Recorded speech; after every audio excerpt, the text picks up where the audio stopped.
저는 심서라고 합니다. 올해 70세입니다.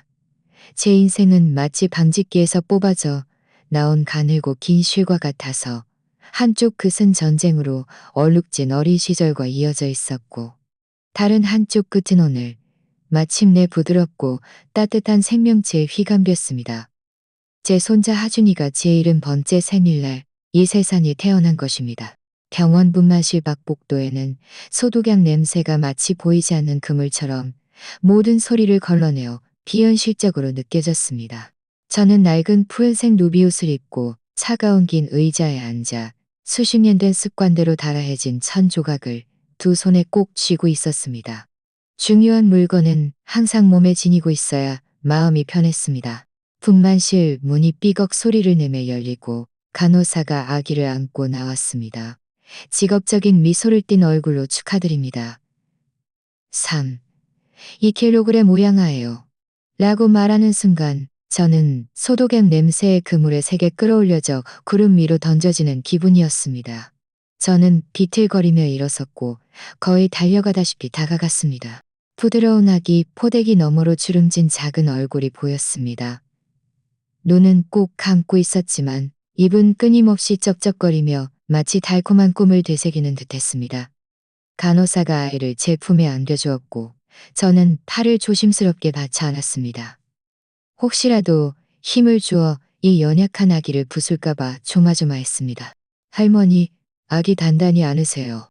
저는 고개를 끄덕였지만 눈물은 제멋대로 흘러내려 붉은 아기 포대기에 떨어져 작은 짙은 자국을 만들었습니다. 아들 민준이는 뒤따라오며 흥분으로 얼굴이 붉어진 채 연신 손을 비볐습니다. 어머니, 보세요. 얘가 어릴 적 저랑 얼마나 똑같은지. 저는 품 안의 작은 아이를 자세히 들여다보았습니다. 그래, 정말 똑같구나. 저 봉긋한 이마가 마치 민준이 어릴 적 사진에서 튀어나온 것 같구나. 제 마음은 따뜻한 물에 완전히 잠긴 듯 녹아내려 한없이 부드러워졌습니다. 70년 동안 제가 기다린 것이 바로 이날이 아니었습니까? 우리 심씨 가문의 대를 이을 아이를. 남편은 일찍 세상을 떠났고 저 혼자 민준이를 키워 대학꺼났고 저 혼자 민준이를 키워 대학꺼. 가장 큰 소원은 그가 가정을 이루고 사업을 번창시키며 자손을 번성시키는 것을 보는 것이었습니다. 하지만 민준이와 며느리 지은이가 결혼한 지 5년이 되도록 아이 소식이 없었습니다. 입으로는 괜찮다고 말했지만 마음속으로는 개미가 기어다니는 것처럼 초조했습니다. 밤에는 뒤척임에 잠 못 이루며 심씨 가문의 조상님들께 죄송할까봐 걱정했습니다. 모든 것이 다 괜찮습니다. 저는 하준이를 안고 마치 온 세상을 다 얻은 듯 했습니다. 그 따뜻하고 우유 냄새 나는 숨결은 제가 평생 맡아본 가장 평화로운 향기였습니다. 지은이가 나왔을 때 얼굴은 창백했지만 눈가에는 감출 수 없는 미소가 어려 있었습니다. 저는 아이를 민준이에게 넘기고 빠르게 다가가 지은이의 손을 잡았습니다. 지은아, 정말 고생 많았다. 네가 우리 집의 큰 공신이다. 지은이는 힘없이 웃었습니다. 어머니, 당연히 제가 할 일이죠. 저는 그의 손을 토닥이며 마음속으로 이미 계획을 세웠습니다. 산후조리 음식은 내가 직접 해줄게. 미역국, 전복죽, 갈비찜, 뭐 하나 빠짐없이 다 해줄 거야.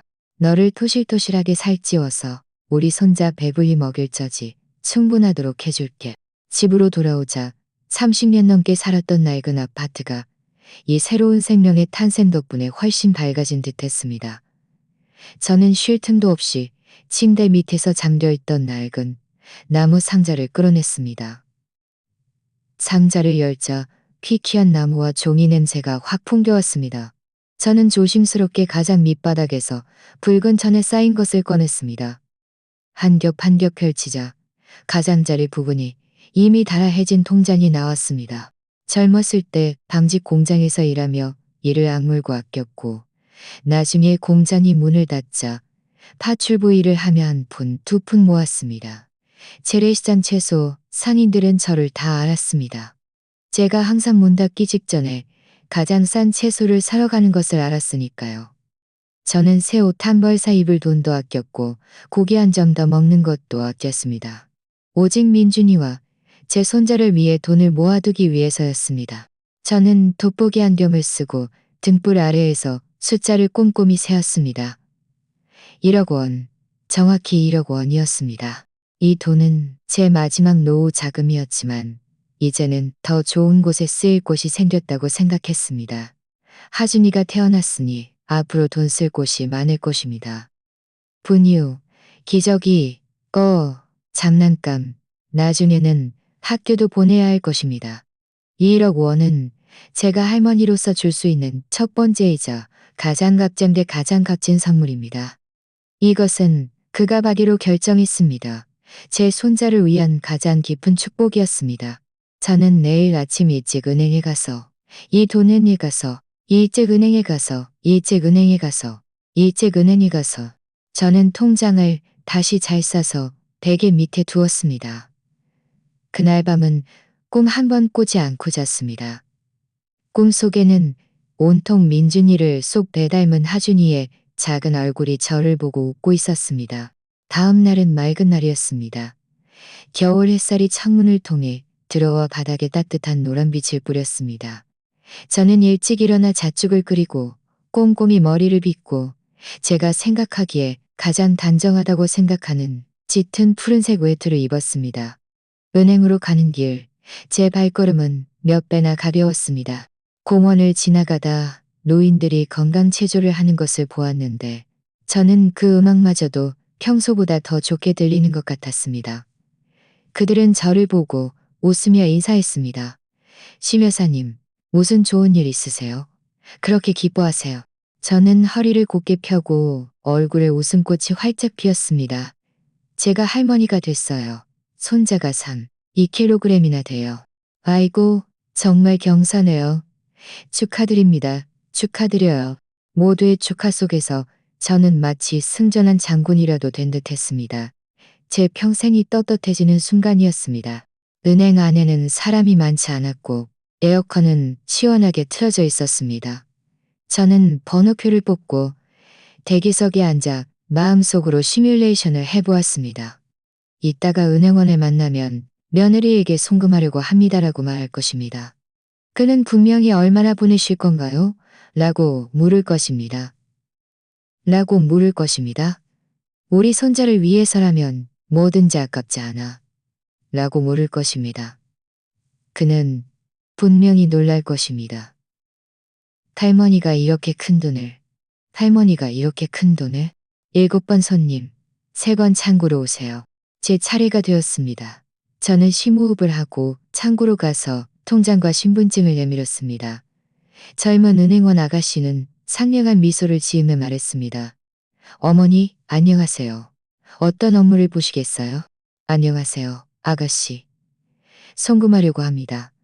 저는 최대한 침착하게 말하려 노력했지만 미세하게 떨리는 목소리가 제 흥분을 드러냈습니다. 네, 얼마를 송금하시겠어요? 1억 원입니다. 제가 말하자 은행원은 잠시 멍하니 있었지만 이내 전문적인 태도를 되찾았습니다. 네, 어머니. 이 송금 신청서를 작성해 주세요. 저는 돋보기 안경을 쓰고 한자 수치인과 계좌번호를 적었습니다. 휴대폰을 꺼내 지은이가 보내준 카드 번호를 대조하려는 순간 제 마음이 멈칫했습니다. 이렇게 큰 돈을 바로 보내는 것은 좀 성의 없어 보였습니다. 지은이에게 미리 말해서 준비할 시간을 주고 제가 시어머니로서 그와 아이를 얼마나 소중히 여기는지 알려주는 것이 좋겠다고 생각했습니다. 그래서 저는 카톡을 열고 지은이에고 지은아, 하준이한테 좋은 거 사주라고 1억 원 보낸다. 전송. 이 모든 것을 마치고 나니 마음이 훨씬 편안해졌습니다. 고개를 숙여 송금 신청서를 계속 작성했습니다. 마지막 숫자를 채 쓰기도 전에 휴대폰이 창고 유리판 위에서 띠링하고 울렸고 저는 깜짝 놀라 손을 떨었습니다. 저는 지은이가 감사 인사를 보낸 줄 알고 웃으며 휴대폰을 들었습니다. 그가 무슨 말을 할지 궁금했습니다. 아마 이모티콘을 잔뜩 보내거나 감사의 말을 할 것이라고 생각했습니다. 화면에 메시지 미리 보기가 떴습니다. 지은이가 보낸 6글자였습니다. 아이가 당신을 닮았네요. 저는 멍하니 굳었습니다. 이 말은 좀 이상했습니다. 그는 아이가 민준이를 닮았네요. 라고 말했어야 했습니다.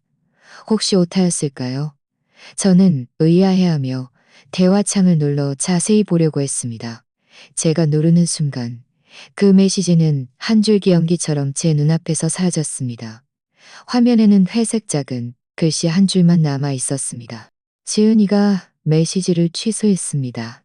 제 머릿속이 쾅하는 소리와 함께 쇠망치로 얻어맞은 듯 순간적으로 텅 비었습니다. 취소했다고?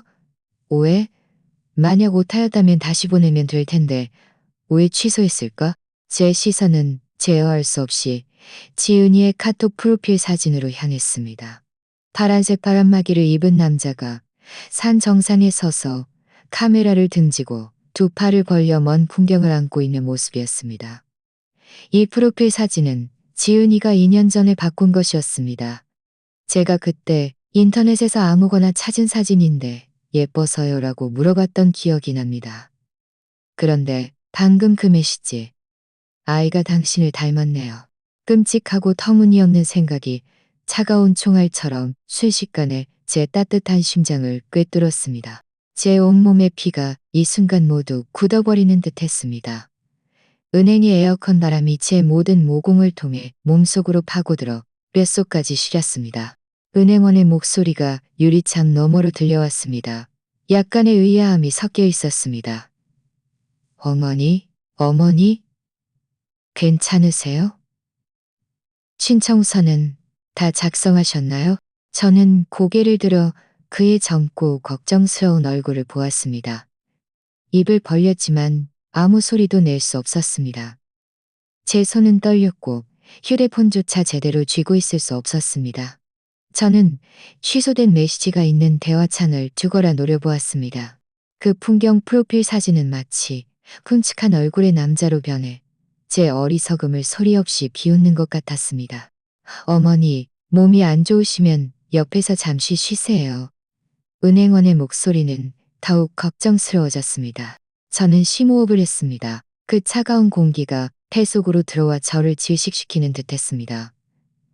저는 다시 송금 신청서를 보았습니다. 그 위에 쓰인 지은이라는 두 글자가 지금은 한없이 눈에 거슬렸습니다.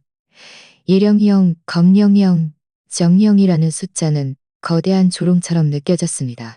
저는 천천히, 아주 천천히 손을 뻗어 탁자 위에 휴대폰을 집어들었습니다. 은행이 송금 페이지를 열었습니다. 이미 금액과 비밀번호를 입력했고 마지막 확인 단계만 남은 페이지였습니다.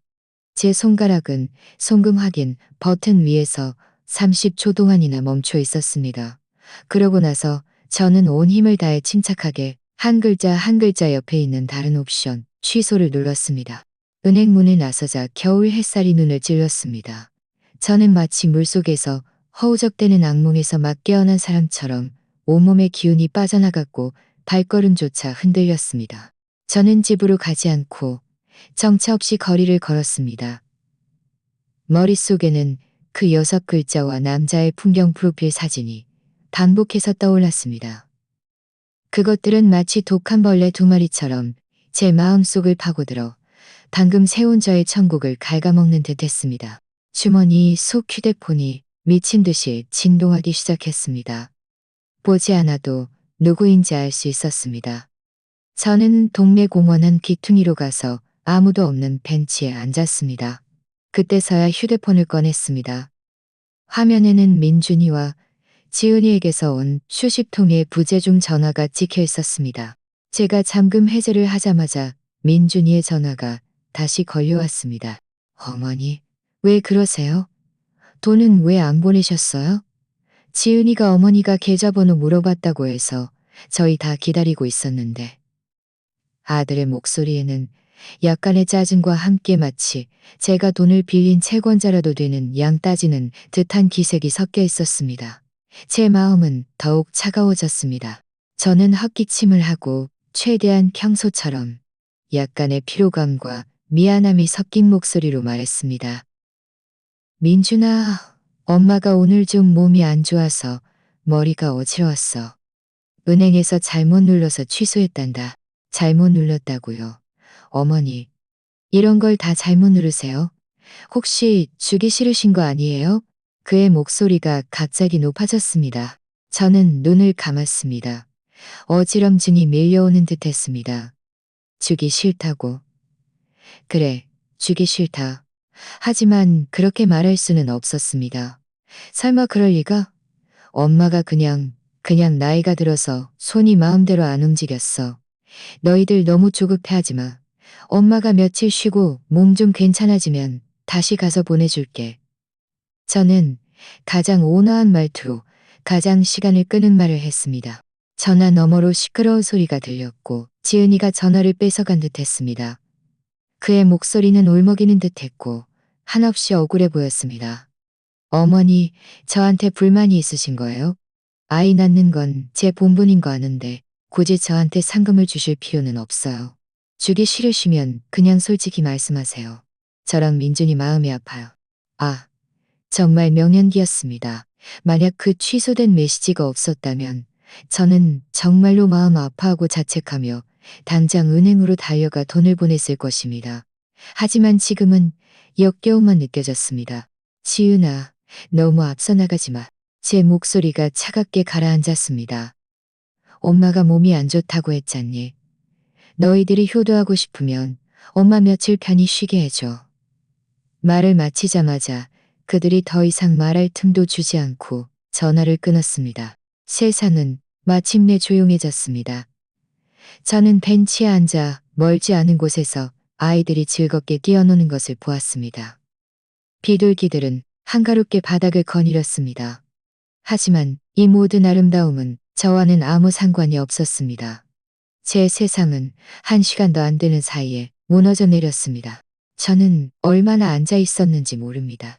서쪽 하늘에 해가 지고 제 그림자가 길게 늘어질 때쯤에야 저는 천천히 일어나 집으로 향했습니다.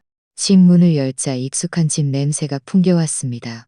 하지만 제가 평생을 지켜온 이 집이 지금은 한없이 낯설게 느껴졌습니다. 벽에 걸린 민준이의 대학 졸업 사진을 보았습니다.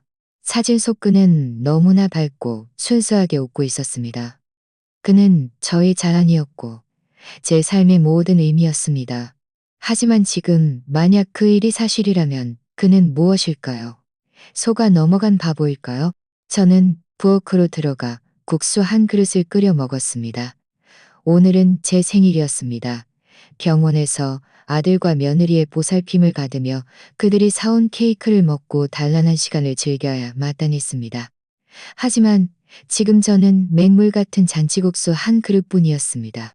저는 찬장을 열어 오랫동안 숨겨두었던 소주 한 병을 꺼냈습니다. 그것은 남편이 살아생전 가장 즐겨 마시던 상표였습니다. 저는 술잔에 가득 따랐습니다. 매운 액체가 목구멍을 타고 넘어가는 것이 칼로 베는 듯했습니다. 저는 사이가 들려 기침을 했고 눈물이 펑펑 쏟아졌습니다. 저는 술잔을 들고 허공에 대고 나지막이 말했습니다. 영감, 내가 잘못한 걸까요? 내가 아들을 잘못 키운 걸까요? 이렇게 말할 수 없는 며느리에게 장가보내서 저는 말을 잇지 못했습니다. 밖은 이미 완전히 어두워졌고 칼바람이 창문을 때리며 오오 소리를 냈습니다. 방 안에는 저 혼자뿐이었고 점점 식어가는 국수 한 그릇만 있었습니다. 전화가 울렸지만 받지 않았습니다. 카톡 메시지가 끊임없이 떴지만 보지 않았습니다. 폭풍이 몰려올 것을 알고 있었습니다. 하지만 이 수십 년 세월의 풍파를 다 겪어왔습니다. 심서인 제가 그렇게 쉽게 무너질 리 없었습니다. 저는 천천히 한 숟가락 한 숟가락 이미 불어버린 국수를 다 먹었습니다. 그리고 그 술 한 잔도 다 마셨습니다. 그릇을 내려놓고 침실로 들어가 침대에 누워 천장을 멍하니 바라보았습니다. 진실은 과연 무엇일까? 저는 반드시 모든 것을 명확히 밝혀내야 합니다. 다른 무엇을 위해서가 아니라 제가 평생을 바보처럼 살아온 70년을 위해서라도 말입니다. 다음 날 아침 일찍 문이 천둥처럼 요란하게 두드려졌습니다. 저는 천천히 일어나 세수하고 옷을 갈아입은 후에야 문으로 가서 빗장을 풀었습니다. 문 밖에는 잔뜩 화가 난 민준이와 아이를 안고 눈이 퉁퉁 부은 지은이가 서 있었습니다. 밤새 잠을 제대로 못 잔 모양이었습니다. 어머니, 도대체 왜 그러시는 거예요? 전화도 안 받으시고 메시지도 답장 안 하시고. 민준이는 문에 들어서자마자 마치 제가 무슨 큰 죄라도 지은 것처럼 소리쳤습니다. 지은이는 뒤따라 들어오며 하준이를 안고 고개를 숙인 채 세상의 모든 억울함을 다 짊어진 듯한 모습으로 나지막이 말했습니다. 어머니, 혹시 저한테 불만이 있으시면 저한테 직접 말씀하세요. 민준이한테 화풀이하지 마시고요. 혹시 제가 뭘 잘못해서 어머니 심기를 불편하게 해드렸나요? 저는 그들이 서로 주고받는 것을 보며 속으로 냉소했지만 얼굴에는 미안함이 섞인 미소를 지었습니다. 마치 정말로 잘못을 저질러 어쩔 줄 모르는 노인처럼 말입니다. 아이고, 너희들 왜 이러니? 저는 옆으로 비켜서 그들을 안으로 들어오게 하면서 말했습니다. 어제는 정말 몸이 안 좋았어. 고혈압 때문에 머리가 너무 어지러웠단다. 약 먹고 잠들어서 전화 못 들었어. 너희들 너무 오해하지 마. 오해하지 마. 제가 이렇게 약한 모습을 보이자 그들은 분명히 한 발 물러설 명분을 찾은 듯 했습니다. 민준이의 얼굴빛은 조금 누그러졌지만 여전히 원망이 섞여 있었습니다. 몸이 안 좋으시면 말씀하셔야죠. 저희 밤새 걱정했잖아요. 그 돈 문제는요? 돈 문제는요. 걱정 마라. 저는 재빨리 말을 가로채며 소파를 가리켰습니다. 너희들 어서 앉아, 앉아. 우리 하준이까지 피곤하게 만들었네. 저는 가까이 다가가 마치 기쁨에 겨운 듯 아기 포대기 속 하준이를 보았습니다. 그는 정말 귀여웠습니다. 분홍빛으로 토실토실한 아기였습니다. 하지만 제 마음은 마치 찢어지는 듯 아팠습니다. 저는 손을 뻗어 그의 작은 얼굴을 만지려 했지만 손은 허공에서 멈췄습니다. 저는 두려웠습니다. 이 아름다운 거짓말이 제가 만지는 순간 산산조각 날까봐 두려웠습니다. 지은이는 제가 평소처럼 아이를 다정하게 안아주지 않는 것을 보고 눈빛이 잠시 흔들렸지만 이내 다시 그 불쌍한 모습으로 돌아왔습니다. 어머니, 돈은 급하지 않아요. 어머니 건강이 최고죠. 옳은 말이다. 옳은 말이야. 저는 연신 고개를 끄덕이며 그들 맞은편에 앉았습니다. 내가 늙어서 정신이 없었구나. 너희들을 걱정하게 만들었으니 이렇게 하자. 하준이 100일 잔치 때 내가 이 큰 선물을 친척들과 친구들 앞에서 직접 너희들에게 줄게. 다 같이 즐거워하면 좋지 않겠니? 제 이 제안은 그들에게 확실한 약속을 주는 동시에 시간을 벌 수 있는 일석이조의 계책이었습니다. 민준이와 지은이는 서로를 마주 보았고 분명히 이 결과에 만족하는 듯 했습니다. 민준이의 얼굴에 마침내 미소가 떠올랐습니다. 어머니, 역시 어머니가 최고세요. 네, 그렇게 해요. 위기는 잠시 해소되었습니다. 방 안의 분위기가 누그러졌고 저는 일어나 그들에게 물을 따라주면서도 마음속으로는 빠르게 계산을 하고 있었습니다. 증거가 필요했습니다. 저는 물컵을 들고 나오다가 지은이가 고개를 숙여 휴대폰을 만지고 있는 것을 보았습니다. 하준이는 여박이 침대에 놓여 있었습니다. 그는 누군가와 대화하는 듯했고 입가에는 알 수 없는 미소가 어려 있었습니다. 제 마음이 쿵 하고 내려앉았습니다. 아이고. 저는 일부러 소리치며 손을 덜컥 덜었습니다. 물컵이 정확히 탁자 위로 쏟아졌고 지은이의 휴대폰 화면에도 물이 튀었습니다. 어머니, 뭐 하시는 거예요? 지은이는 비명을 지르며 벌떡 일어나 황급히 휴지로 휴대폰을 닦았습니다. 미안하다. 미안해. 손이 미끄러졌어. 늙으니 쓸모가 없네. 저는 사과하면서도 그의 휴대폰을 집어들고 제 옷자락으로 닦아주었습니다. 괜찮니? 지은아, 빨리 받아. 그가 휴대폰을 받아 기능이 정상인지 확인하는 짧은 순간 제 목적은 달성되었습니다. 저는 그가 방금 대화하던 화면을 보았습니다. 가장 위에 있는 이름은 준영. 바로 그 남자였습니다. 지은이는 휴대폰을 확인하고 아무 이상이 없는 것을 확인하고 나서야 안도했습니다. 그리고는 저를 이상하게 쳐다보며 말했습니다. 어머니, 다음부터는 조심하세요. 이 휴대폰 몇백만 원이나 하는 건데요. 그래, 그래. 엄마가 명심할게. 저는 연신 대답했지만 속으로는 냉소했습니다. 제 시선은 다시 하준이에게로 향했습니다. 조카딸 심지의 말이 떠올랐습니다. 가장 결정적인 증거. 저는 지은이에게 웃으며 말했습니다. 지은아, 우리 하준이 머리카락 좀 봐. 까맣고 숱도 많고 정말 예쁘다. 100일 잔치 때 머리카락을 조금 잘라서 테모필로 만들어 기념으로 간직하는 게 어때? 우리 이쪽 지방 풍습이야. 지은이는 당연히 반대할 수 없었고 웃으며 고개를 끄덕였습니다. 네, 좋아요, 어머니. 역시 어머니가 최고세요. 그럼 미룰 것 없이 오늘 제가 먼저 조금만 다듬어 줄게요. 나중에 너무 길어지면 다루기 힘드니까요. 제가 말하며 가위와 붉은 종이를 가지러 일어섰습니다.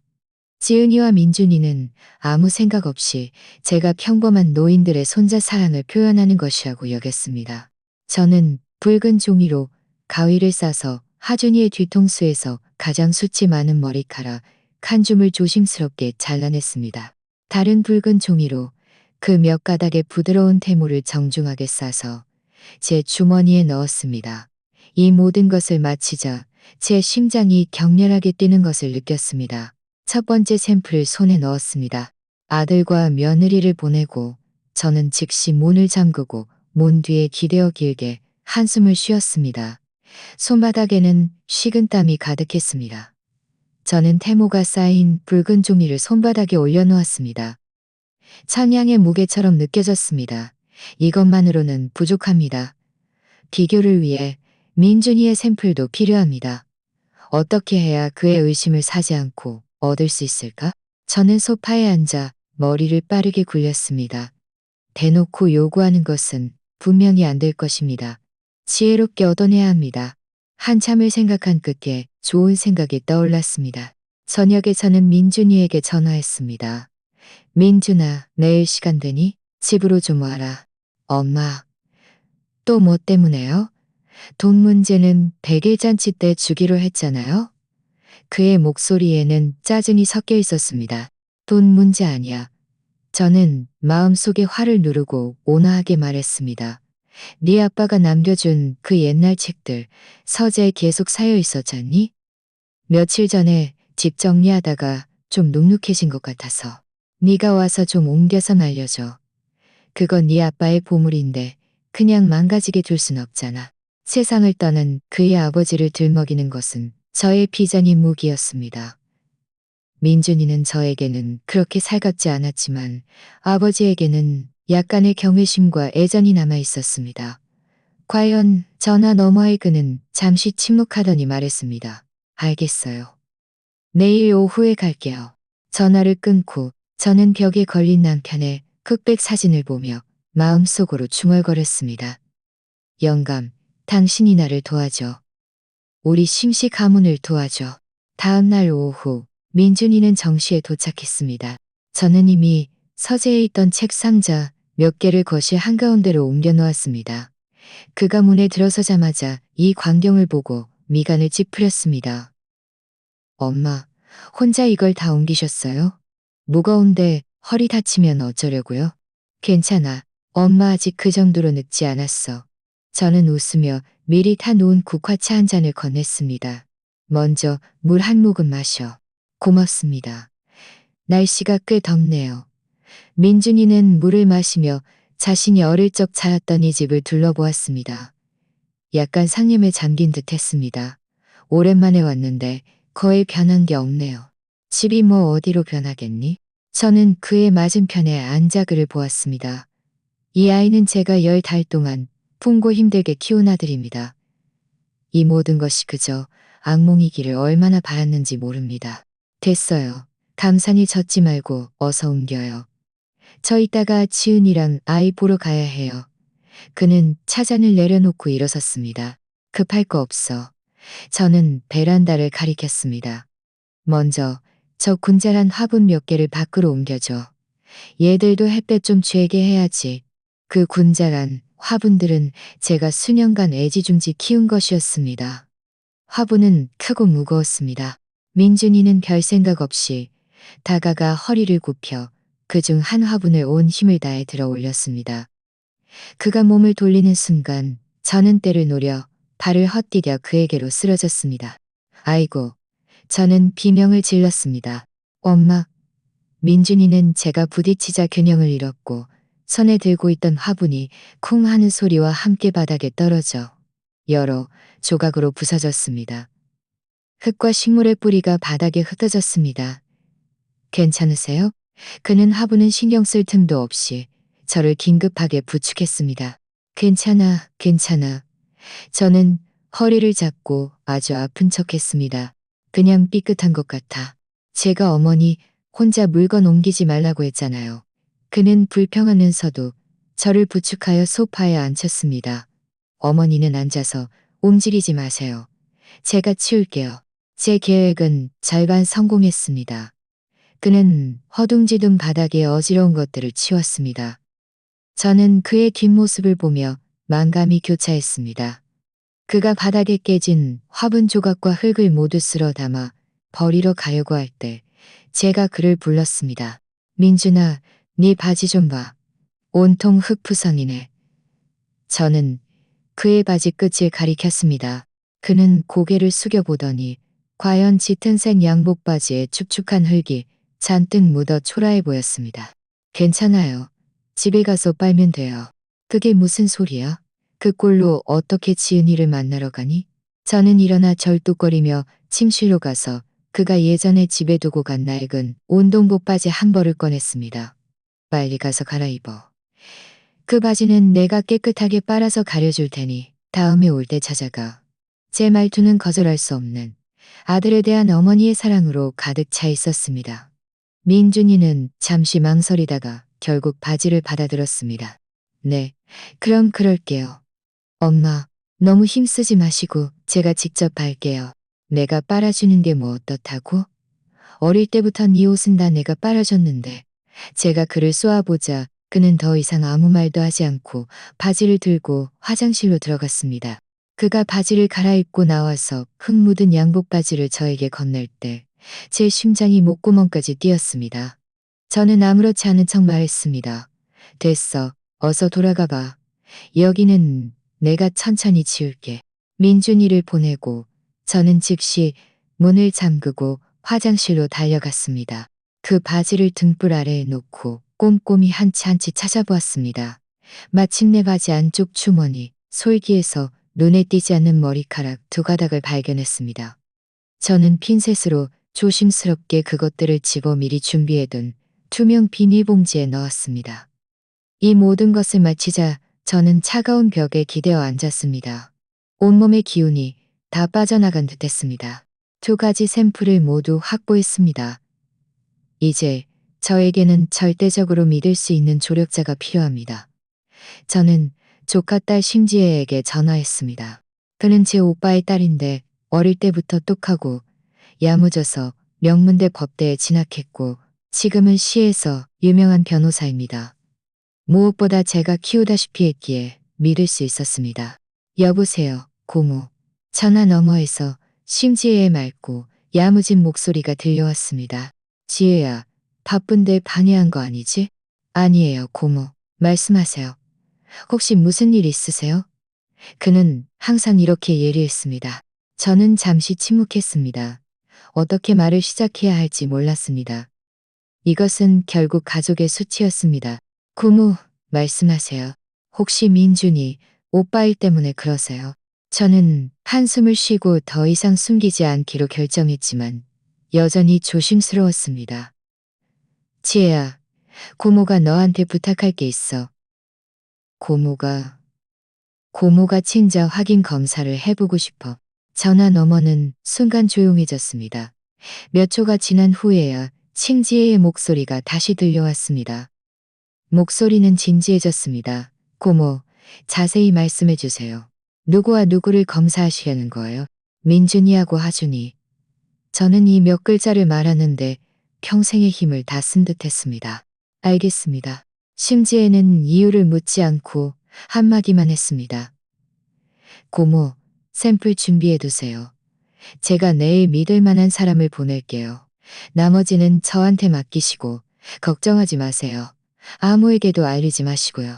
알겠다. 전화를 끊고 저는 두 샘플이 담긴 비닐봉지를 쥐고 손을 심하게 떨었습니다. 판도라의 상자가 곧 열릴 것입니다. 저를 기다리는 것이 희망일지 아니면 만개 깊이의 심연일지 알 수 없었습니다. 다음날 심지애가 보낸 사람이 샘플을 가져갔습니다. 그는 아주 침착해 보이는 젊은 사람이었습니다. 말수가 적었고 심 변호사의 비서라고만 말했습니다. 제가 건넨 서류 봉투를 받고 고개를 끄덕이더니 떠났습니다. 문이 닫히는 순간 저는 제 운명을 맡긴 듯한 기분이었습니다. 그로부터 사흘은 제 평생 가장 길었던 사흘이었습니다. 매 순간, 매 초가 고통스러웠습니다. 저는 텔레비전을 켜지 못했습니다. 막장 드라마 같은 가족 윤리극의 줄거리가 저를 엉뚱한 생각에 빠뜨릴까봐 두려웠기 때문입니다. 저는 외출도 하지 못했습니다. 아파트 단지에서 아는 사람을 만나 손자 이야기를 물어보면 제가 어떤 표정으로 대답해야 할지 몰랐습니다. 저는 집 안에 틀어박혀 다구를 반복해서 닦고 청소를 했습니다. 몸을 끊임없이 움직여야만 제 머릿속이 잠시 멈출 수 있었습니다. 그 사이 민준이와 치은이는 백일잔치 준비를 재촉하는 전화를 몇 번이나 했습니다. 엄마, 호텔은 예약하셨어요? 친척들은 다 연락했고요. 엄마, 하준이 100일 사진은 어느 스튜디오가 잘 찍는지 보셨어요? 그들의 목소리에는 미래에 대한 희망과 그 돈에 대한 기대감이 가득했습니다. 저는 참을성을 갖고 응대했습니다. 거의 다 됐어. 다 됐어. 엄마가 다 보고 있어. 저는 심지어 하준이의 100일을 축하하기 위해 제가 지금 살고 있는 이 낡은 아파트를 하준이 명의로 이전하고 싶다고 먼저 제안했습니다. 이 집은 나와 네 아빠의 평생 노력이 담긴 곳인데 이제 하준이가 생겼으니 주인이 있어야 할 것 같아. 나 같은 늙은이가 이렇게 큰 집을 지키고 있어봐야 소용없고 하준이에게 명의를 이전해주면 내가 할머니로서 주는 보증이 될 거야. 전화 너머는 길게 침묵했습니다. 그러고 나서 민준이의 기쁨에 겨운 목소리가 들려왔습니다. 엄마, 정말이세요? 정말 집을 하준이한테 주실 거예요? 엄마가 언제 너한테 거짓말한 적 있니? 고맙습니다, 엄마. 고맙습니다, 엄마. 어머니는 정말 세상에서 가장 좋은 엄마예요. 그는 흥분하여 말을 더듬었습니다. 저는 전화 너머의 지은이도 분명히 특이한연하고 탐욕스러운 표정을 짓고 있을 것이라고 상상할 수 있었습니다. 전화를 끊고 저는 소파에 기대어 차갑게 웃었습니다. 너희들은 돈과 집을 원하지? 좋아. 내가 너희들에게 가장 크고 아름다운 그림을 그려줄게. 너희들이 천국에 가장 가까이 다가섰을 때 그것이 와르르 무너지는 것을 너희 눈으로 직접 보게 해줄 거야. 너희들의 탐욕이 햇볕 아래에서 드러나 도망칠 곳 없게 만들어줄 거야. 이 사흘 동안 저는 휴대폰을 반복해서 보며 심지혜의 소식을 기다렸습니다. 휴대폰이 울릴 때마다 제 심장은 쿵 하고 내려앉았지만 매번 그가 아니었습니다. 사흘째 오후가 되자 제 인내심은 거의 바닥났습니다. 저는 창가에 앉아 해가 조금씩 지는 것을 보았습니다. 제 마음도 조금씩 가라앉았습니다. 혹시 제가 착각한 것일까? 혹시 그 메시지가 정말 우연이었을까? 만약 감정 결과가 나와 하줍니다. 민준이의 친자임이 증명된다면 저는 어떻게 해야 할까? 그들을 어떻게 대해야 할까? 지난 며칠간의 터무니없는 행동을 어떻게 설명해야 할까? 그들은 저를 망령이 든 노인, 터무니없이 의심하는 미친 할머니로 취급할 것입니다. 제 노년은 끝없는 의심과 단절 속에서 흘러갈 것입니다. 이러한 자기 의심에 거의 삼켜질 뻔했을 때 마침내 휴대폰이 울렸습니다. 심지혜였습니다. 제 손은 심하게 떨렸고 몇 번이나 미끄러진 끝에 겨우 전화를 받았습니다. 후, 심지의 목소리는 유난히 침착했고 심지어 감정을 알 수 없는 차가움마저 느껴졌습니다. 제 마음은 바닥까지 가라앉았습니다. 결과 나왔니? 제 목소리는 모래가 긁히는 것처럼 건조했습니다. 네, 나왔어요. 그가 말했습니다. 전자보고서는 고모 카톡으로 보내드렸으니 직접 확인해 보세요. 그는 직접 결과를 말해주지 않았지만 그의 목소리는 저에게 모든 것을 알려주었습니다. 고모. 그가 잠시 멈췄다가 목소리를 조금 부드럽게 했습니다. 너무 흥분하지 마세요. 무슨 일이 생기든 제가 고모 옆에 있을게요. 고모가 어떻게 하고 싶으신지 제가 다 지지할게요. 저는 응 하고 전화를 끊었습니다. 카톡을 열어 심지혜가 보낸 파일을 보았습니다. PDF 파일이었습니다. 제 손가락은 그 위에서 맴돌았지만 차마 열지 못했습니다. 저는 두려웠습니다. 제가 이미 예상했지만 믿고 싶지 않았던 최종 판결을 보는 것이 두려웠습니다. 저는 눈을 감고 심호흡을 했습니다. 심서, 뭘 두려워하는 거니? 너는 이미 70살이야. 평생 무슨 고통을 안 겪어봤니? 무슨 어려움을 안 겪어봤니? 그저 진실일 뿐이야. 아무리 잔혹해도 거짓말 속에서 사는 것보다 나아.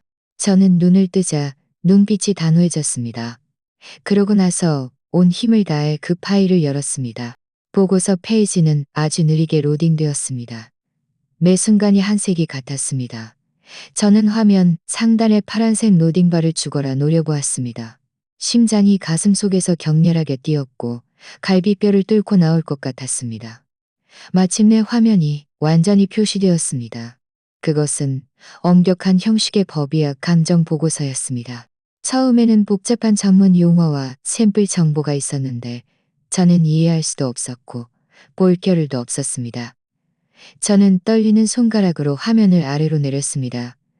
제 시선은 미친 듯이 가장 중요한 항목, 감정 결론을 찾았습니다. 제 호흡은 이 순간 멈췄습니다. 보고서의 결론 부분은 굵은 코딕체로 인쇄되어 있었습니다. DNA 분석 결과, 송검 샘플, 내장민준의 SDR 유전자형 결과와 송검 샘플, B장하준의 SDR 유전자형 결과는 여러 유전자 좌위에서 다수의 불일치 불부합을 보이며 멘델의 유전 법칙에 부합하지 않습니다. 그 아래에는 가장 치명적인 판결이 있었습니다. 결론 송검 샘플, A장민준은 송검 샘플, B장하준의 생물학적 친부로 배제됩니다. 배제. 이 두 글자는 마치 시뻘겋게 달아오른 쇠 두덩이처럼 제 눈에, 제 마음에 강렬하게 박혔습니다. 제 손에서 휴대폰이 철컥 소리를 내며 바닥에 떨어졌지만 저는 전혀 알아채지 못했습니다. 저는 온몸의 뼈가 다 빠져나간 사람처럼 축 늘어져 소파에 쓰러졌습니다. 저는 울지도 소리치지도 않았습니다. 그저 눈을 뜨고 멍하니 천장을 바라보았습니다. 천장이 샹들리에는 언제부턴가 먼지가 쌓여 있었습니다. 마치 제 삶처럼 겉으로는 화려해 보였지만 속은 이미 더럽고 엉망진창이었습니다. 정말이었습니다. 제 평생 가장 큰 소원, 심씨 가문을 이을 불씨, 제 노년의 모든 행복과 희망이 모두 가짜였습니다. 철저한 사기극이었습니다. 저는 제가 가장 사랑하는 아들과 제가 진심으로 대해준 며느리에게 정교하게 짜인 거짓말 속에 갇혀 있었습니다. 그들은 제가 그 가짜 손자를 위해 기뻐 날뛰는 것을 보았고 제가 평생의 저축을 꺼내 그들에게 상으로 주려고 하는 것을 보았습니다. 그들은 제가 바보처럼 그들의 사기극에 제 모든 것을 바치는 것을 보았습니다. 그들은 분명히 저를 비웃었을 것입니다. 이 늙은이가 얼마나 속기 쉽고 얼마나 어리석은지 비웃었을 것입니다. 거대한 슬픔과 분노가 해일처럼 제 온몸을 덮쳤습니다. 제 몸이 떨리고 이빨이 부딪히는 것을 느꼈습니다. 저는 너무나 미웠습니다. 지은이의 간악함과 파렴치함이 미웠습니다. 더 미운 것은 민준이의 나약함과 배신이었습니다. 그는 제 아들이었습니다. 제 몸에서 떨어져 나온 살점입니다. 그가 어떻게 감히 외부인과 손잡고 자신의 친어머니를 속일 수 있었을까요? 제 가슴이 너무 답답해서 숨조차 쉬기 힘들었습니다. 저는 힘겹게 일어나 창가로 가서 창문을 열었습니다. 저녁의 차가운 바람이 도시의 소음과 섞여 얼굴을 때렸습니다. 저는 그 차가운 공기를 크게 들이마셨습니다. 혼란스러운 제 머리가 조금 맑아졌습니다. 이렇게 쓰러질 수는 없어. 심서, 너는 이렇게 쓰러질 수 없어. 그들이 너에게 빚진 것은 돈과 집만이 아니야. 그들이 너에게 빚진 것은 존엄성이고 네 70년 동안의 모든 희생과 믿음이야. 이 빚은 내가 직접 그들과 계산해야 해. 제 눈빛이 조금씩 차갑고 단호하게 변했습니다. 저는 바닥에 떨어진 휴대폰을 주웠습니다. 화면은 이미 금이 가 깨진 그물처럼 되어 있었습니다.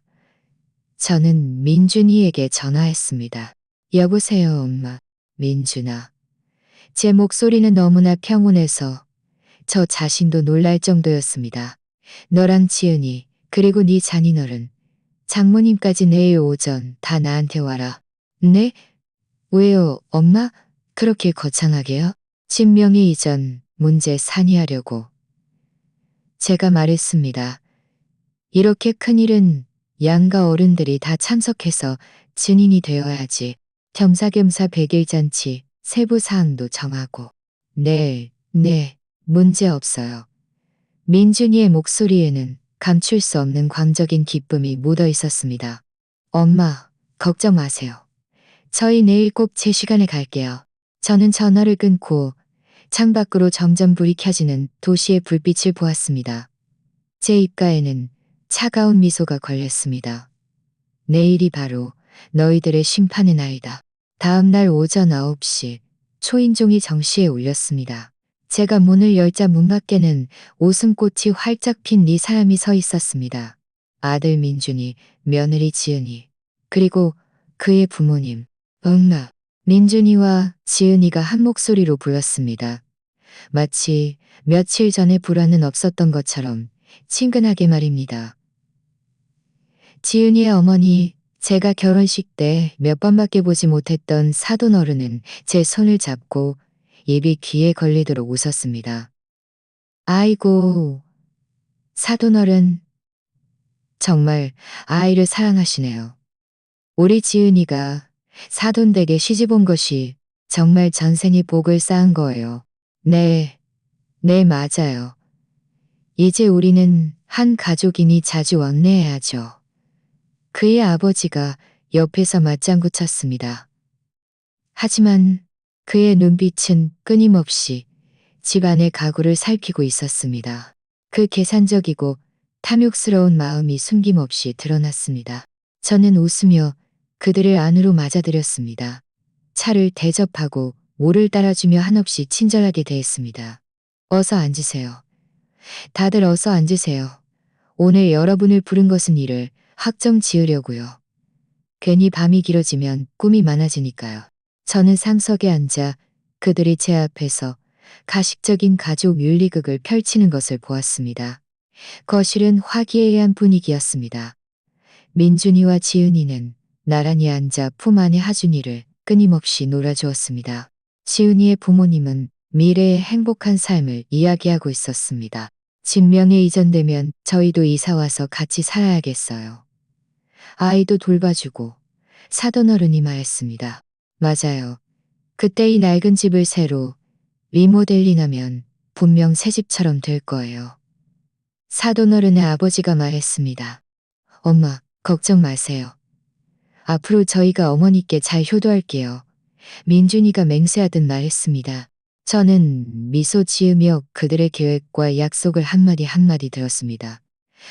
모든 단어가 작은 칼처럼 제 마음에 상처를 주었습니다.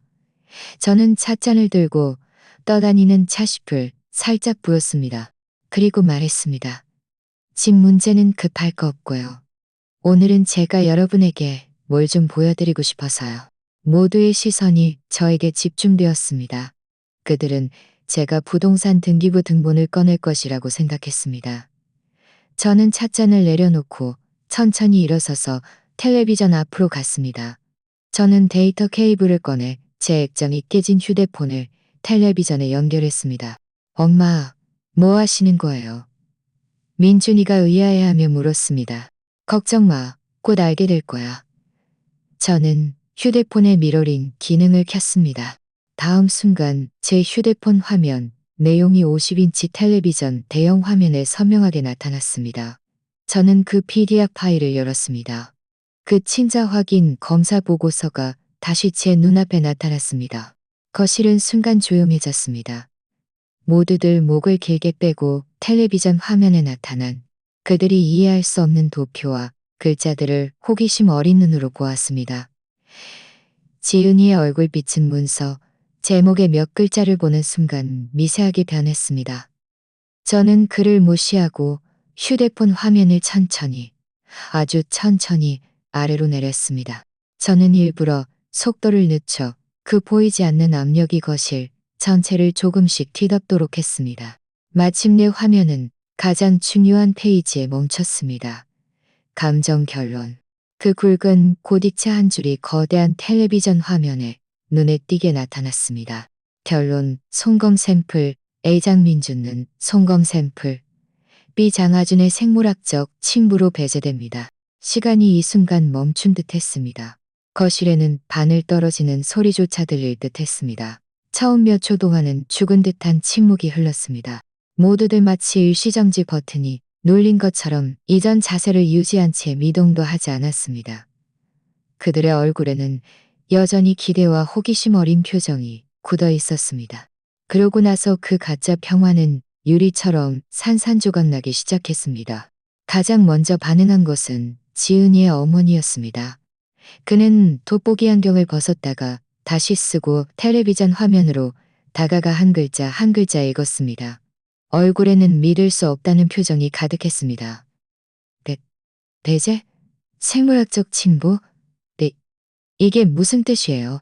지은이의 아버지도 일어섰습니다. 텔레비전을 가리키며 목소리가 떨렸습니다. 사돈어른, 이게 대체 뭐예요? 혹시 잘못된 거 아니에요? 이건 농담이죠?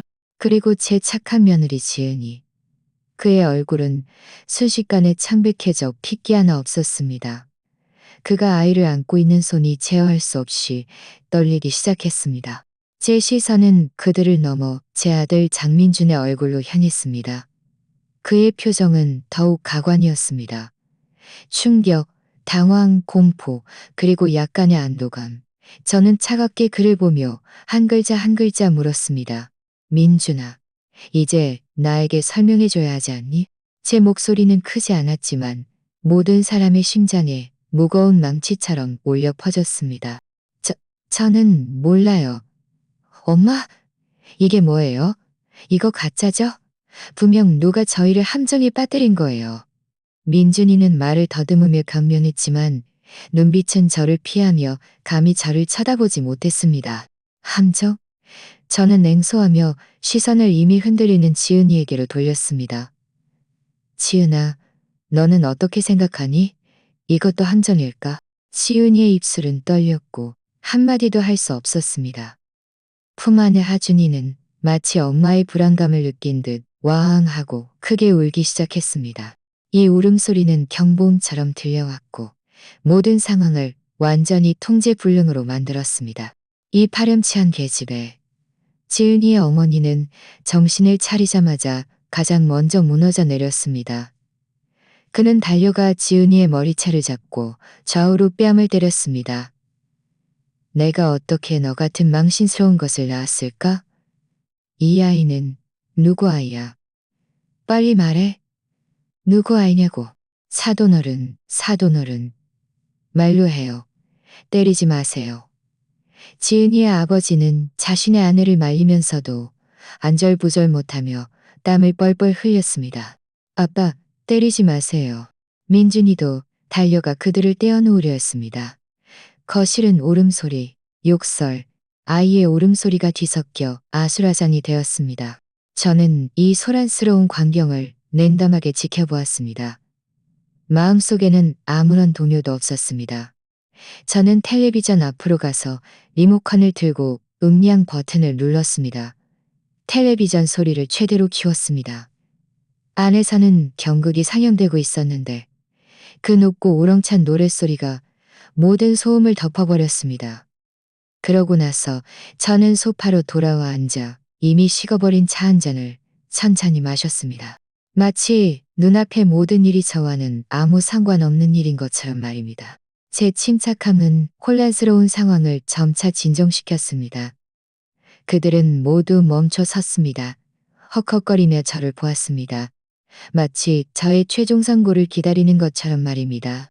저는 찻잔을 내려놓고 머리카락이 흐트러지고 뺨이 퉁퉁 부은 지은이와 얼굴이 창백해져 넋이 나간 민준이를 보았습니다. 이제 말할 수 있겠니? 제가 물었습니다. 그 준영이라는 남자는 누구니? 이 이름을 듣자 지은이의 몸이 맹렬하게 떨렸고 장민준의 얼굴에서는 마지막 핏기마저 완전히 사라졌습니다. 그는 알고 있었습니다. 그는 처음부터 알고 있었습니다. 제 마음은 완전히 얼어붙었습니다. 이 이름은 마치 열쇠처럼 장민준의 마지막 심리 방어선을 열었습니다. 그는 털썩하고 제 앞에 무릎을 꿇었습니다. 이 아이는 제가 어릴 때 품에 안고 혹시라도 상처받을까봐 노심초사했던 아들입니다. 그는 버려진 개처럼 바닥에 무릎을 꿇고 온몸을 떨었습니다. 엄마, 그는 고개를 들었습니다. 얼굴은 눈물 범벅이었고 목소리는 쉬어 있었으며 기구람으로 가득했습니다. 제가 잘못했어요. 제가 잘못했어요. 엄마. 저는 아무 말도 하지 않고 그를 차갑게 보았습니다. 저는 그의 고백을 기다렸습니다. 제가 못났어요. 그는 숨이 막히는 듯 간헐적으로 지난 1년 동안 숨겨왔던 더러운 비밀을 털어놓았습니다. 민준이와 지은이가 결혼한 후 오랫동안 아이가 없었습니다. 병원에서 검사해보니 문제는 민준이에게 있었습니다. 의사는 그의 생식 능력이 극히 낮아서 자연 임신 확률이 거의 없다고 말했습니다. 이 결과는 아이를 간절히 원했던 민준이에게는 청천벽력과 같았습니다. 그는 저에게 말할 엄두를 내지 못했습니다. 제가 실망할까봐 심씨 가문의 대를 잇는 것을 평생의 소원으로 여겼던 제가 이 사실을 받아들이지 못할까봐 두려웠습니다. 그가 절망하고 있을 때 지은이가 그에게 한 가지 묘책을 제시했습니다. 지은이는 자신의 전 남자친구 준영이라는 남자에게 씨를 빌릴 수 있다고 말했습니다. 그는 아이만 있으면 제 입을 막을 수 있고 심씨 가문에서 그들의 지위를 굳건히 할 수 있다고 말했습니다. 그는 어차피 아이는 자신의 뱃속에서 태어나는 것이니 우리가 말하지 않으면 아무도 모를 것이라고 말했습니다. 그는 제가 손자를 얻으면 기뻐서 분명히 모든 재산을 그들에게 남겨줄 것이라고 말했습니다. 제 아들, 그 어리숙하고 심지어 나약하기까지 했던 제 아들이 엄청난 압박감과 탐욕스러운 유혹 속에서 결국 동의했습니다. 그래서 그들은 손을 잡고 저에게 이 손자를 얻은 기쁨의 연극을 펼쳤던 것입니다. 그리고 저는 그들이 손바닥 위에서 농락한 가장 비참하고 우스꽝스러운 관객이었습니다. 민준이의 한마디 사매를 들으며 제 마음은 마치 고기 분쇄기에 들어간 것처럼 한 칼 한 칼 찢겨 피투성이가 되는 것 같았습니다. 제가 며느리에게 속았을 뿐만 아니라 제 친아들에게도 마음대로 이용할 수 있는 도구로 취급당했다니. 그가 제가 실망할까봐 저의 존엄성을 희생시킬 수 있었단 말인가? 그가 그의 소위 가정을 위해 저의 가정을 망가뜨릴 수 있었단 말인가? 그래서 저는 제 목소리가 얼음처럼 차가운 것을 들었습니다. 처음부터 이 아이가 네 아이가 아니라는 걸 알고 있었으면서 네가 이 다른 남자의 아이를 위해 내가 진심으로 모든 것을 바치고 내 모든 노후 자금을 주려고 하는 것을 눈뜨고 보고 있었다는 말이니? 엄마, 제가 잘못했어요. 제가 정말 잘못했어요. 그는 바닥에 무릎을 꿇고 연식 머리를 조아렸습니다. 저도 그때는 한순간 눈이 멀었어요. 아이를 너무 갖고 싶었고 지은이를 잃을까봐 두려웠어요. 엄마, 이번 한 번만 저를 용서해 주세요. 용서? 저는 웃었습니다. 웃음에서 눈물이 흘러나왔습니다. 장민준, 네가 무슨 자격으로 나에게 용서를 바라니? 이때 지은이와 그의 부모님도 모두 무릎을 꿇었습니다. 사돈어른은 저희가 잘못했습니다. 저희가 잠시 눈이 멀었었어요. 라고 말했습니다. 지은이의 아버지는 눈물을 흘리며 말했습니다. 저희가 딸을 잘못 가르쳤습니다. 제발 고모님과 민준이의 오랜 모자 관계를 생각해서라도 이번 한 번만 용서해 주세요. 맞아요, 사돈어른. 지은이의 어머니도 울부짖었습니다. 아이는 무고해요. 그냥 고모님 친손자라고 생각해 주시면 안 될까요? 친손자라고 생각하라고? 얼마나 우스운 말인가. 저는 그들의 추악한 얼굴들을 보며 그들의 가식적인 애거를 들으며 역겨움을 느꼈습니다. 저는 소파에서 천천히 일어섰습니다. 바닥에 무릎 꿇은 장민준 앞으로 가서 그를 내려다보았습니다. 그는 고개를 들었습니다. 얼굴은 눈물범벅이었고 눈빛은 애원과 공포로 가득했습니다. 그는 어릴 때와 똑같았습니다. 잘못을 저지르면 항상 이런 눈빛으로 저를 보았습니다. 그는 제가 이 눈빛에 가장 약하다는 것을 알고 있었습니다. 예전에는 그가 아무리 큰 사고를 쳐도 그가 이렇게 한 번만 보면 제 마음이 약해지곤 했습니다. 하지만 이번에는 아닐 것입니다. 제 마음은 이미 그 감정 보고서가 나왔을 때 죽었습니다. 그는 손을 뻗어 제 바지가랑이를 잡으려 했고 입으로는 계속 중얼거렸습니다. 엄마, 얘도 엄마 손자잖아요. 엄마가 안아줬잖아요. 엄마가 예뻐해줬잖아요. 혈연이 정말 그렇게 중요한가요? 중요하지? 저는 그의 말을 따라하며 천천히 쪼그려 앉았습니다. 저는 어릴 때처럼 부드럽게 그의 머리를 쓰다듬었습니다. 제 동작은 너무나 다정했습니다. 그는 저의 갑작스러운 행동에 몸의 긴장을 풀었습니다. 그는 제가 마음이 약해졌다고 생각했습니다. 그는 자신이 또다시 성공했다고 생각했습니다. 저는 그의 눈을 보며 전에는 한 번도 해본 적 없는 마치 속삭이듯 다정한 목소리로 말했습니다. 민준아, 혈연이 중요하지 않아. 중요한 것은 믿음이야.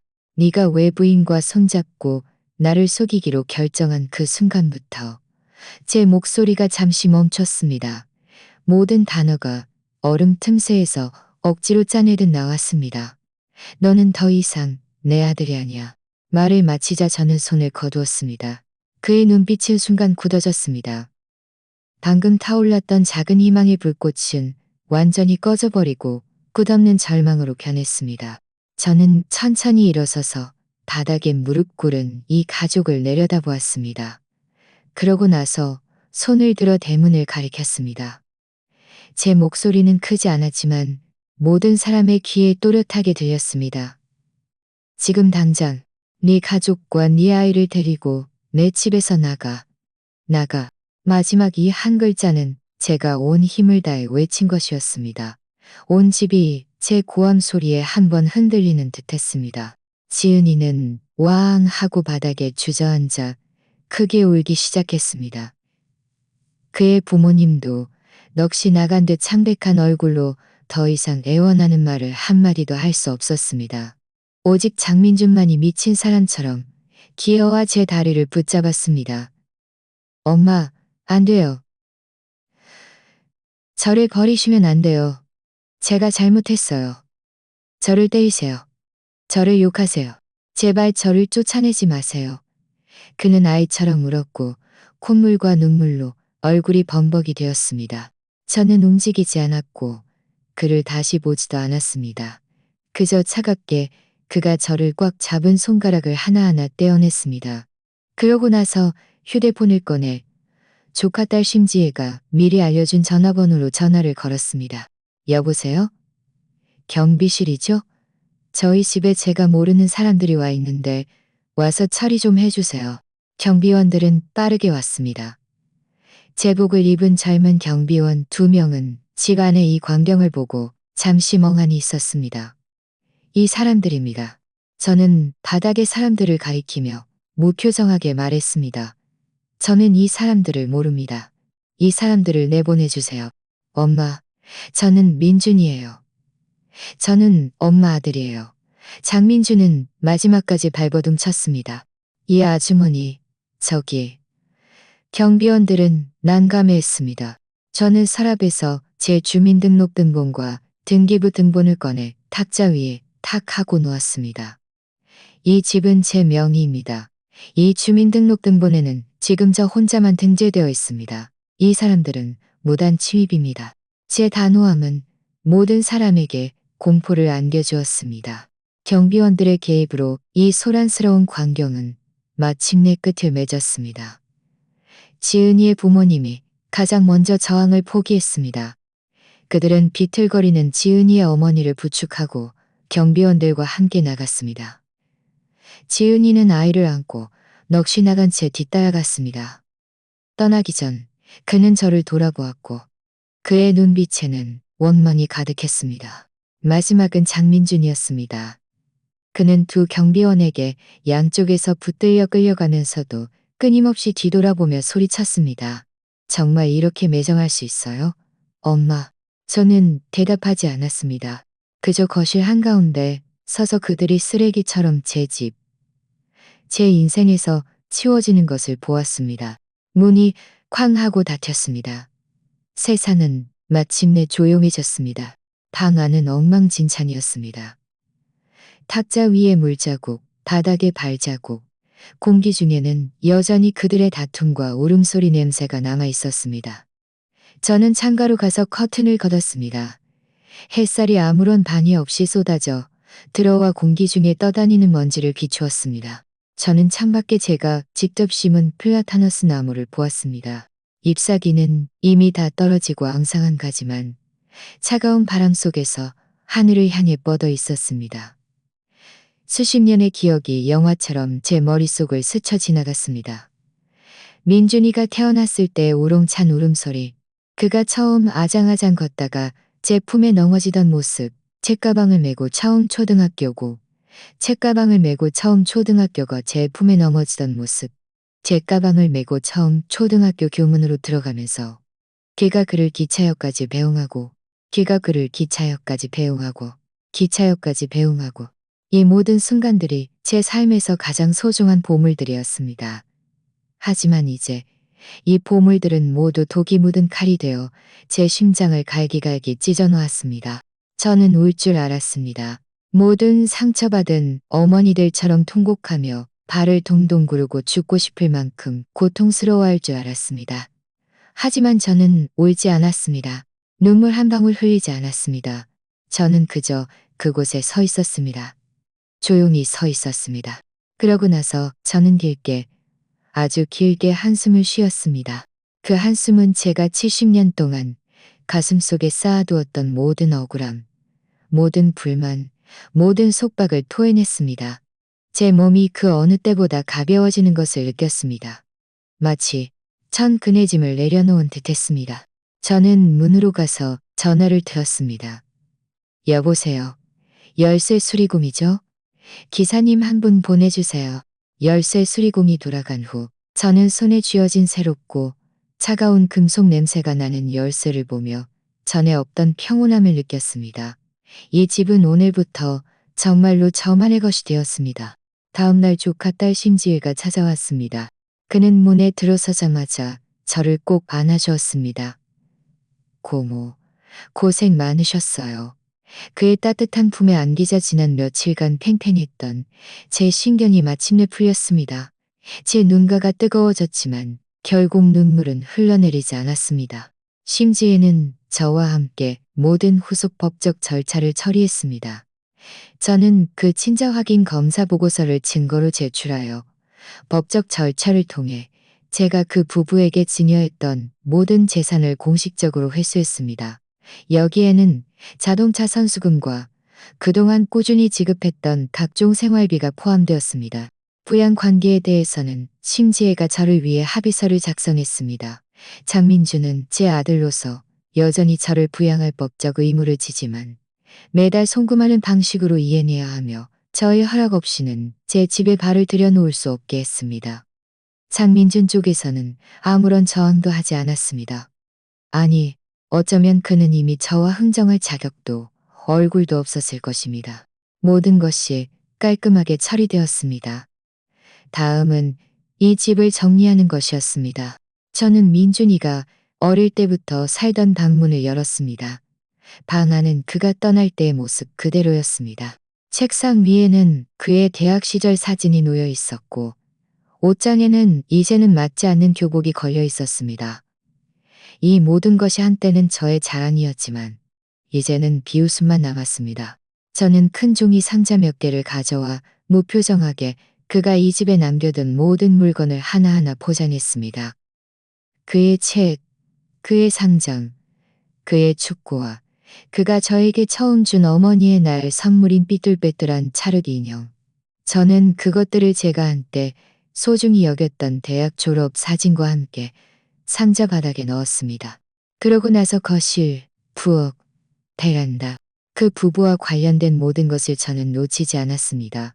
지은이가 사용했던 컵, 그들이 결혼할 때 샀던 커플 슬리퍼, 그리고 제가 기쁜 마음으로 제 손자를 위해 준비했던 각종 아기 옷, 아기 신발, 아기 장난감들.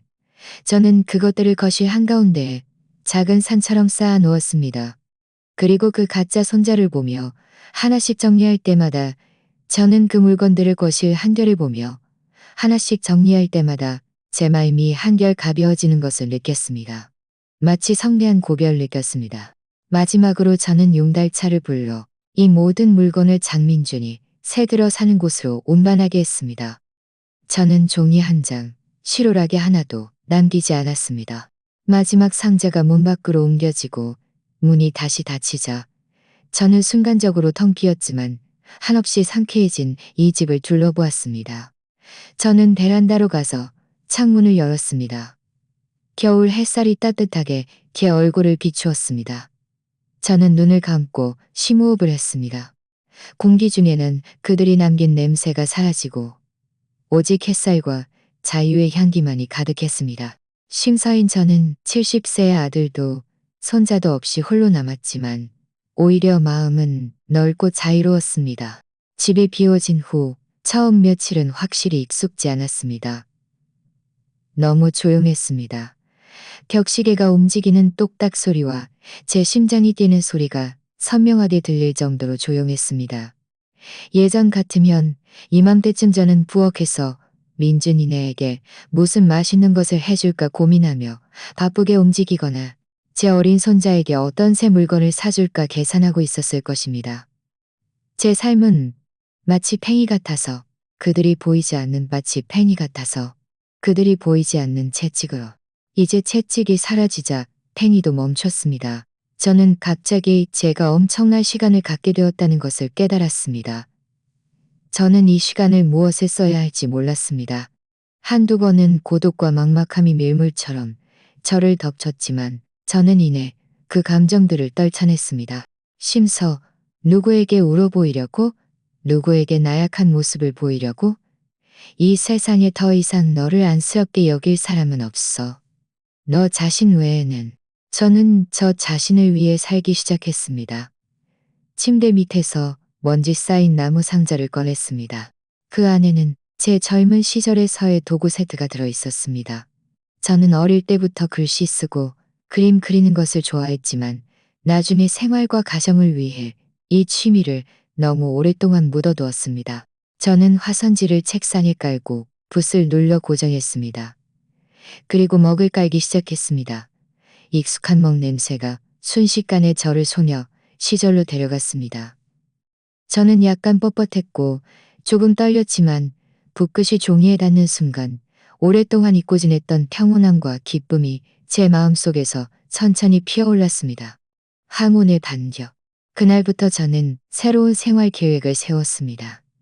저는 동네의 노인복지관에 등록하여 공식적으로 서예를 배우기 시작했습니다. 제 선생님은 은퇴한 노 교수님이셨는데 제가 쓴 글씨를 보시고 웃으며 말씀하셨습니다. 아이고, 어르신. 기본기가 젊은 사람들보다 훨씬 좋으시네요. 저는 웃었습니다. 이것은 제가 수십 년 동안 들었던 가장 진심 어린 칭찬이었습니다. 저는 더 이상 매일 재래시장과 부엌 주변만 맴돌지 않았습니다. 저는 서예반 친구들과 함께 제가 평생을 살아온 이 작은 도시를 벗어나기 시작했습니다. 우리는 남부 지방으로 갔습니다. 저는 책에서 묘사된 작은 다리, 흐르는 물, 인가들을 제 눈으로 직접 보았습니다. 저는 나룻배를 타고 옛 마을의 강을 따라 이동하며 뱃사공 아줌마가 사투리로 부르는 알아듣지는 못했지만 너무나 아름다운 노랫소리를 들었습니다. 우리는 남한 강변에서 자전거를 빌려 산책로를 따라 천천히 달렸습니다. 강변의 버드나무는 바람에 흔들리며 소녀의 머리카락에 흔들리며 사진 속 저는 유명한 다리 옆 돌비석 앞에 서 있었고 뒤로는 반짝이는 강물과 멀리 탑이 보였습니다. 저는 새로 산 빨간색 캐시미어 스웨터를 입고 하늘의 태양보다 더 환하게 웃고 있었습니다. 저는 심지혜에게 SNS에 사진을 올리는 방법을 가르쳐 달라고 했습니다. 저는 이 사진을 올리고 한 줄의 글을 덧붙였습니다. 이 인생은 70부터. 저는 장민준을 이 게시물에서 차단했습니다. 이 게시물은 그에게 보여주기 위한 것이 아니라 저 자신에게 보여주기 위한 것이었습니다. 시간은 최고의 치료제였습니다. 어느덧 1년이 지났습니다. 이 1년 동안 제 삶은 완전히 바뀌었습니다. 노 교수님의 지도 아래 제 서예는 일취월장했습니다. 제가 쓴 예서가 선정되어 복지관 서예전에 출품되었고 2등상도 받았습니다. 제 SNS는 더 이상 텅 비어 있지 않고 제가 다녀온 모든 곳을 기록하고 있었습니다. 북쪽의 고원, 서쪽의 고원, 서쪽의 고원, 도미의 파도. 제 발자취는 한반도 절반을 넘게 훑었습니다. 제 주변에는 뜻이 맞는 노년을 탔습니다. 저는 가정의 짐이 없어지니 삶이 이토록 가볍고 다채로울 수 있다는 것을 깨달았습니다. 장민준이라는 이름은 이미 오래전부터 제 삶에서 사라졌습니다.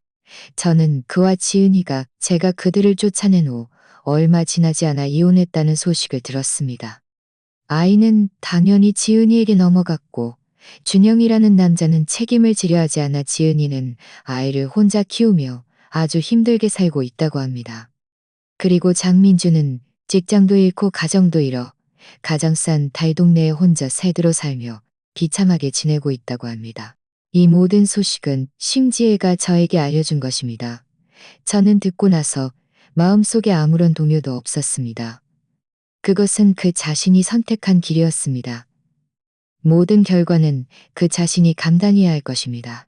제가 복지관 서예대회에서 2등 상을 받은 날, 시상식이 끝난 후 저는 모르는 번호로 걸려온 전화를 받았습니다. 저는 잠시 망설이다가 전화를 받았습니다. 엄마. 전화 너머에서 익숙하면서도 낯선 목소리가 들려왔습니다. 쉬어있고 피곤하며 비굴함으로 가득 찬 목소리, 장민준이었습니다. 저는 침묵하며 아무 말도 하지 않았습니다. 엄마, 저 어머니 SNS 봤어요. 잘 지내시는 것 같네요. 그의 목소리에는 약간의 부러움과 약간의 불만이 섞여 있었습니다. 저는 담담하게 응 하고 대답했습니다. 엄마, 저 이혼했어요. 지금 혼자 지내는데 별로 좋지 않아요. 그는 말을 더듬으며 말했습니다. 제가 엄마 보고 싶어요. 저 집에 가서 엄마 볼 수 있을까요? 집. 저는 이 두 글자를 들으며 한없이 비웃었습니다. 저는 휴대폰을 들고 창가로 가서 아래 공원에서 아이들이 즐겁게 뛰어놀고 노인들이 한가롭게 산책하는 것을 보았습니다. 햇살이 좋고 세월이 평화로웠습니다. 이 모든 것은 제가 힘들게 쟁취한 것입니다. 저는 그 누구도 다시는 이것을 파괴하게 내버려 둘 수 없었고 허락하지 않을 것입니다.